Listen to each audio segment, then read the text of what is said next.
Hey everyone, it's Joe Waxman, and I'm back with another video. This morning, I want to look at the chart of renowned, arguably the best jazz musician of all time, maybe inarguably, Miles Davis. I was never much of a jazz fan, just never really got into it, but that in no way detracts from the musical genius of artists like Miles Davis. So anyway, he was born May 26, 1926, 26, interesting, I don't know, 5 a.m. Alton, Illinois.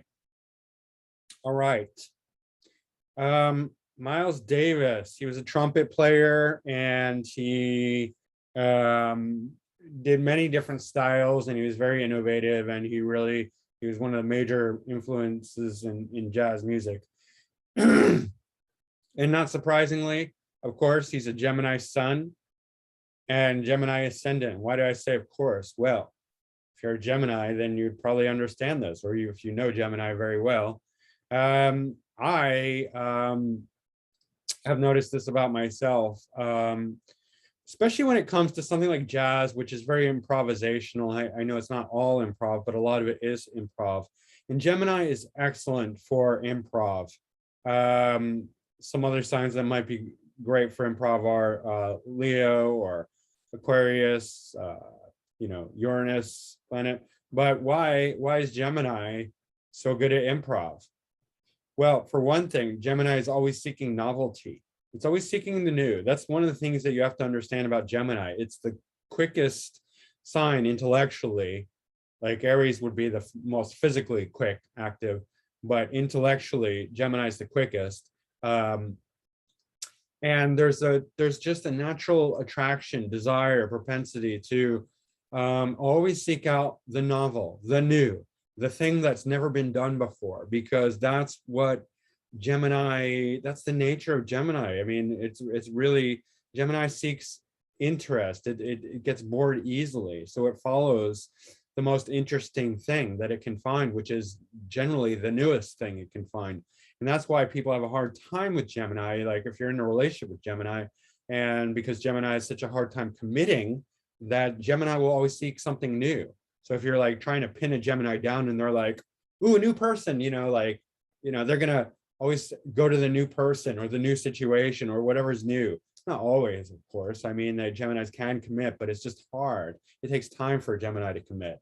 So Geminis will naturally seek out what's new. And so for that reason, they can be, Gemini sign is excellent at improv, excellent at figuring out new things, excellent at just being in the moment and just being playful and having fun. And, I used to like dancing a lot. And one of the things that I like to do, when I would dance is just be like completely in the moment, completely trying to not fall into a routine, to not fall into a pattern, but to break the pattern, to completely, to be unexpected and novel and new and just like, wow, like that's how I entertained myself while I was dancing.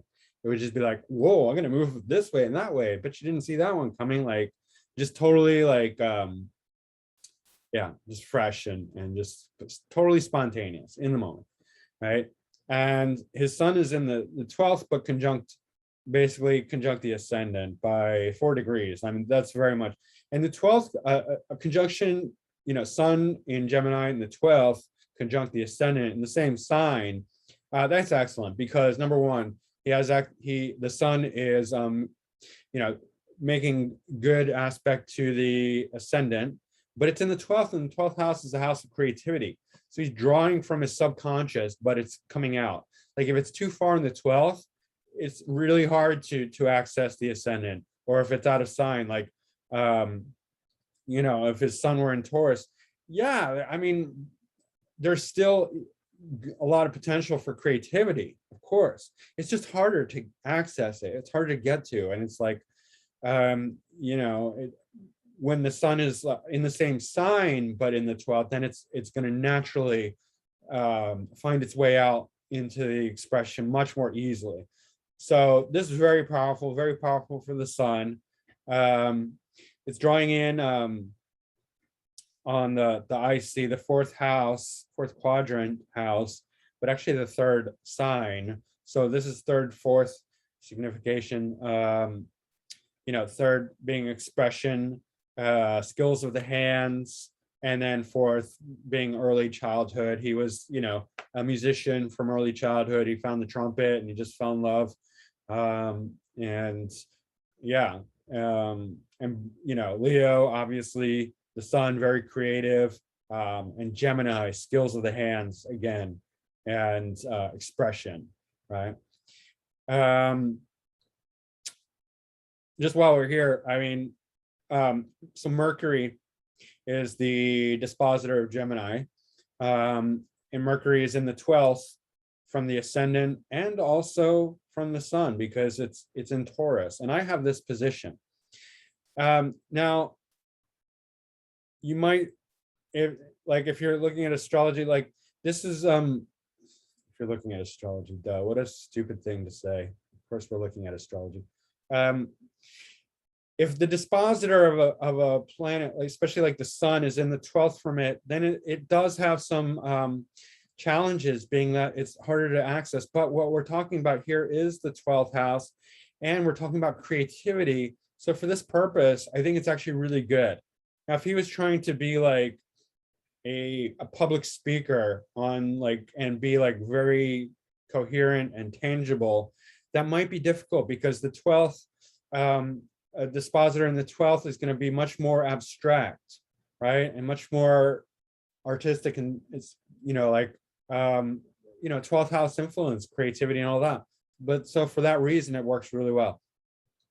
Because I have Mercury, I have a similar position. I have Sun in Gemini and Mercury in Taurus. So my Mercury is in the 12th.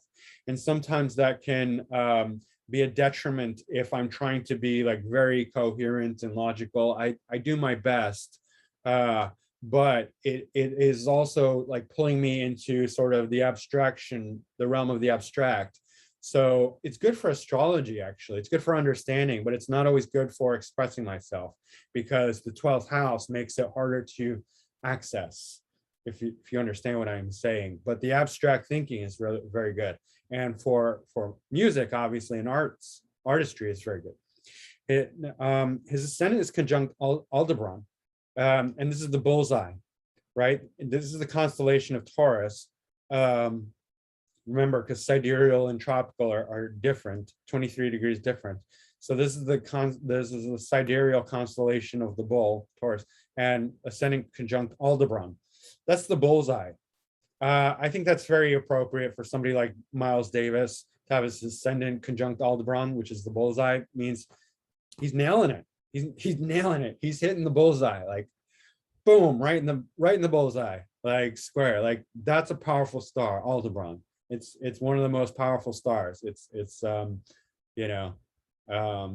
don't know the details. I have to study more. I just know it's a fantastically powerful star, one of the brightest stars, one of the most important stars.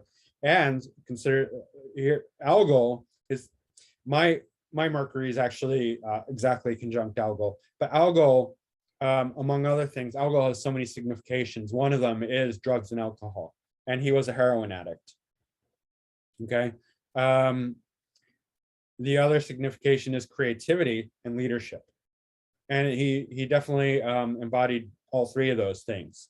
The problem with Algol is that people can be seduced by drugs and alcohol, or the lower realms. It could be drugs, alcohol, sex, I don't know, just indulgence, overindulgence in extremes, and then really lose their head. I mean, it's Medusa's head. It's the algol's the Arabic root for alcohol. It's a very direct correlation there. All right. And it is the dispositor of his sun and ascendant. So Mercury is a very powerful planet. And Taurus also is excellent for creativity, right? Because it's ruled by Venus. Moon is in Scorpio. So Moon is debilitated, conjunct Saturn. Exactly. This in the 6th house. man, oh man, oh man. And it's opposite Mercury. And it's part of a grand fixed square, fixed grand square. Oh my God. This moon is not easy. This moon is difficult. This is a deeply afflicted moon because it's debilitated and it's exactly conjunct Saturn in the sixth house. Now, Saturn in the sixth house is fine. Moon in the sixth house, probably not so great. It's going to extremes. It's like this is a seriously hard moon. It's like depression, depth, coldness, cold-hearted. It's like I mean, this guy probably emotionally feels like he's in hell. And the only way out is through his arts, through his creativity, through his expression. Because I mean, this is very easy to get depressed, to become isolated and just cold-hearted and deep in like his own world, because Saturn's going to starve the moon. Saturn's going to starve the emotional satisfaction. Scorpio is going to make his feelings so deep, but they can't come out because Saturn's there. So they're just going to go inside, and it's just going to be like hell and torture for him. But I think that's probably why he was able to make such powerful music, because it's opposite Mercury. So it's making a really tight aspect to Mercury, which is the dispositor of his sun and ascendant. And Mercury being the expression, right? Mercury is the skills of the hands, and it's the ability to express. So he's able to express this deep pain, and that he can't express it any other way. This cannot be expressed with words. He's not going to just write. Well, I mean, if he was a poet, if he was if he was prolific in that way, yeah. But music was his way of expressing this. He's not going to cry on somebody's shoulder because Saturn won't let him. He's not going to be able to, talk to his wife or girlfriend or whoever and just be like, oh, I'm so miserable, or a therapist, and like have that work. I mean, he could say that, it's just not going to do anything, so he's like, addicted to heroin and playing jazz, basically, and that's how he's dealing with it. And this is hard. This is hell. But sixth house is going to make him work very hard. So is Saturn. So he's going to practice a lot. He's going to be driven. He's going to be motivated. And the Gemini spirit is going to have him constantly seeking like the new thing. And he did. Like his musical style changed a lot. He would just change this, that, and the other. I'm not a jazz aficionado or expertise. I never even really listened to him, but I know he did wonders for jazz music and changed it all up all over the place, and was fantastic in that regard. But sixth house, hardworking, Saturn's hardworking, and then Scorpio is like deep and intense, like the deep. So yeah, it's just like such deep, painful feelings that can't get out in any other way besides his music. It's all coming out through his music. One of the really interesting things, okay, so let's look at this square first. So we got Neptune and then Jupiter, and then Mercury and then Moon and Saturn here. Really powerful fixed square. The fixed square is it's motivating, it's stubborn, it's challenges, it's hard-headedness, but it's also Jupiter and Neptune, which are creative. Well, Neptune is very creative, fantasy-oriented. Neptune in Leo. I mean, this is in the fourth house, so it's like from early childhood. This is a very creative square. And then Jupiter, and interestingly enough, Jupiter in Aquarius is one of the hallmarks of a comedian. So he's not a comedian, obviously, but Jupiter in Aquarius, you see this very often in comedians.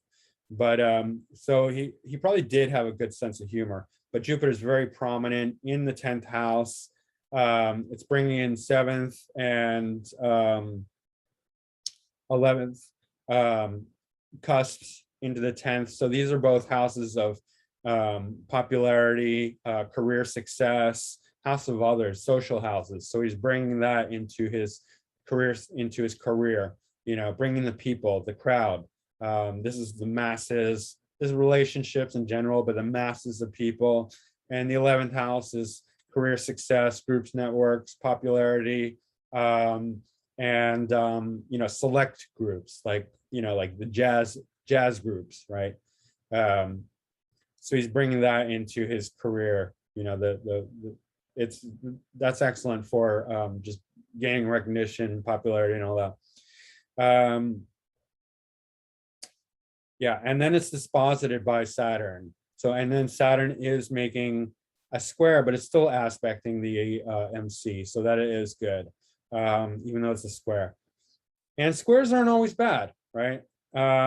Squares bring in a lot of tension and conflict that needs to be resolved. But he also has, if you notice, it's basically a grand water triangle. It's wide. It doesn't fully connect here, depending on the orbs you use, but it's still there. And that's excellent for musicians because it's bringing in tons of emotion, tons of feeling, right? We're getting all three water signs here very strongly. Mars and Uranus in Pisces, and then Pluto and North Node in Cancer, and then Moon in Saturn in Scorpio. That's super powerful, super strong.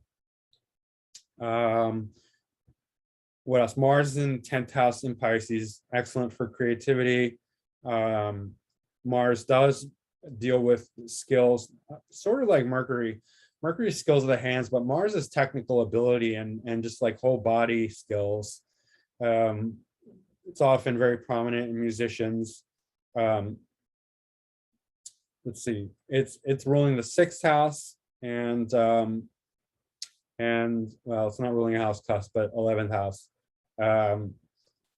So yeah, 6th house is really good for like hard work, and then like also having that critical editing ability, the ability to be your own judge, your own critic, your own editor. So that's very good for creativity. You need to be able to, if you're an artist or musician, you really need to just be able to have that critical mindset and that hardworking, earthy groundedness in order to counter the creative flow. Because not everything that's creative, you need that. You need the opposite influence, like Pisces needs Virgo, right?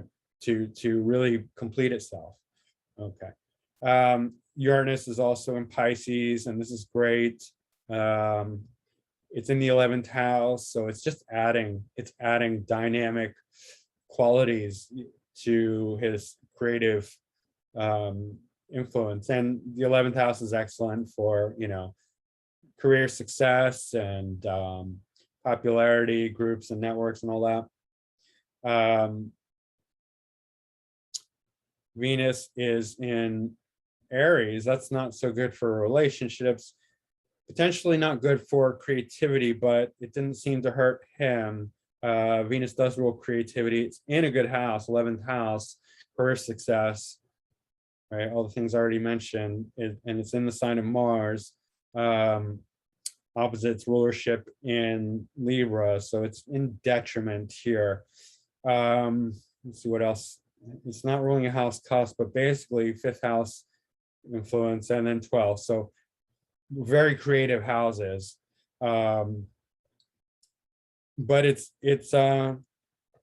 planets that are not in good dignity, then they can have a sort of like Jack Nicholson played a good bad guy. And we can see that with Jupiter and Capricorn, and I forget what other planet he had that was not in good dignity. But when planets are not in good dignity, they can provide that good, like a nice dissonance, a healthy conflict that needs to be resolved. Because he's got more than one planet not in good dignity. This moon is really so, but maybe that really works.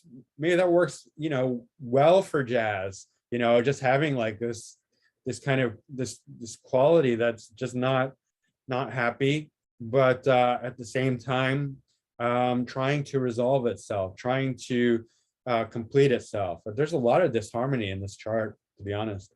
But at the same time, this sun is in excellent dignity. I mean, yeah, technically it's in the 12th quadrant house, but by whole sign house, it's in the first, and it's still conjunct the ascendant.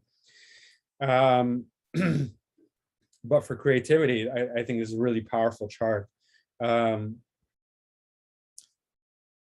What else? If we look at the dispositorship, it's really interesting.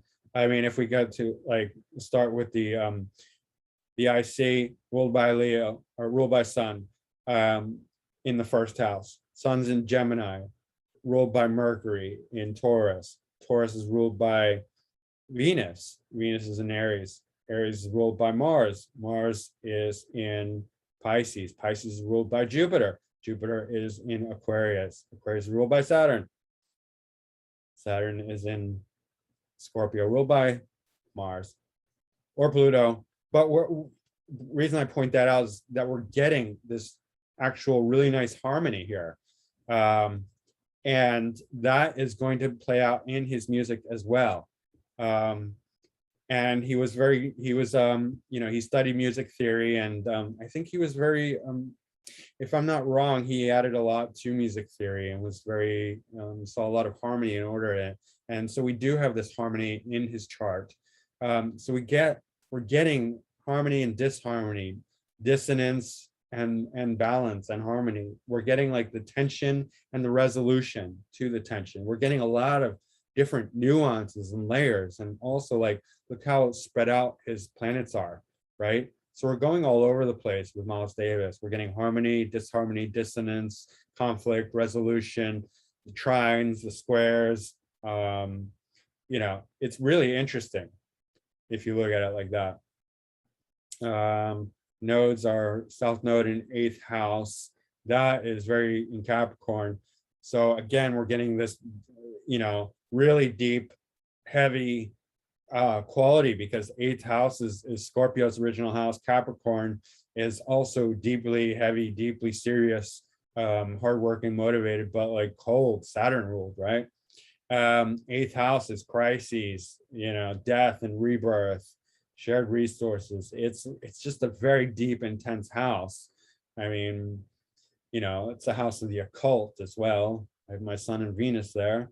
But then we get his North Node in the 2nd house in Cancer, conjunct Pluto though. So, I mean, he has this theme, this very destructive, Plutonic, Saturnian, Scorpionic theme running through his chart. And this suggests to me that it's 8th house here and then Pluto here.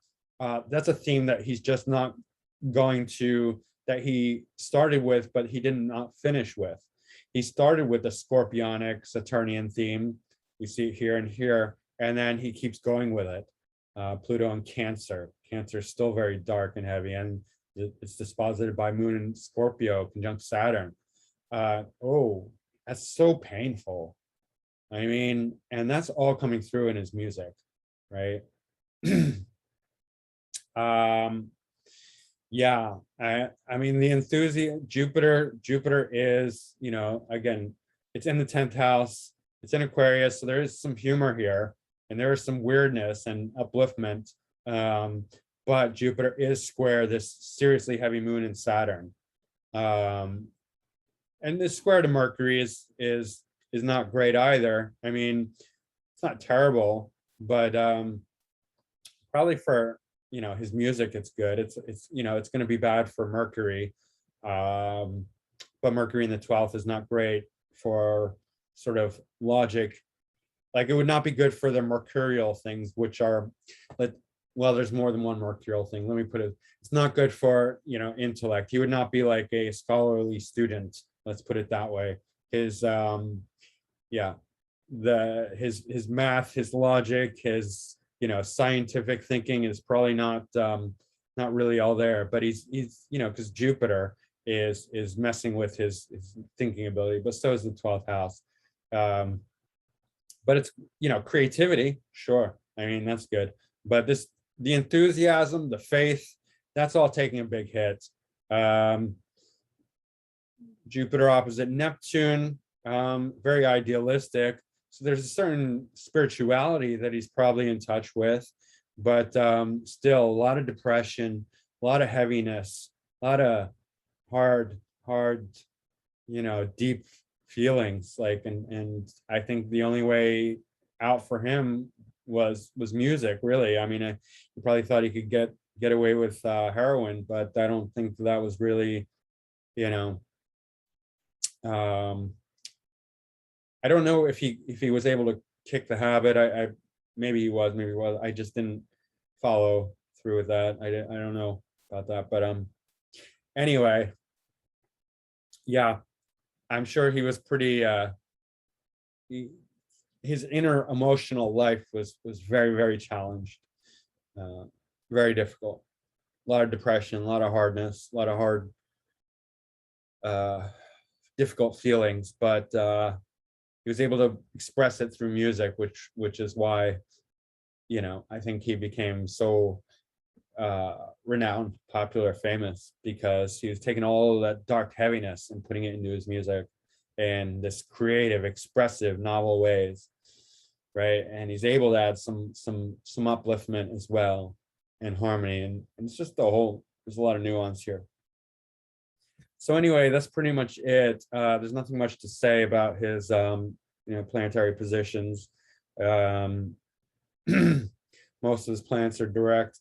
Saturn's retrograde, but that's about it for Miles Davis. Yeah, very challenged individual, but sometimes that can make great artistry, right? If you can express that, if a person can put all their pain into their art or their music or their expression, that's really quite good. I think a similar thing, I mean, probably a lot of artists, but like what comes to mind is Sylvia Plath, who was suicidal basically her whole life, and she did kill herself, but she put all that pain into her poetry, and it's for me anyway, it's phenomenal. So anyway, yeah, I get that. That's quite common with artists. I guess Van Gogh was another one. All right, guys, that's pretty much it for Miles Davis. If you enjoy this content, don't forget to hit like, subscribe, and share.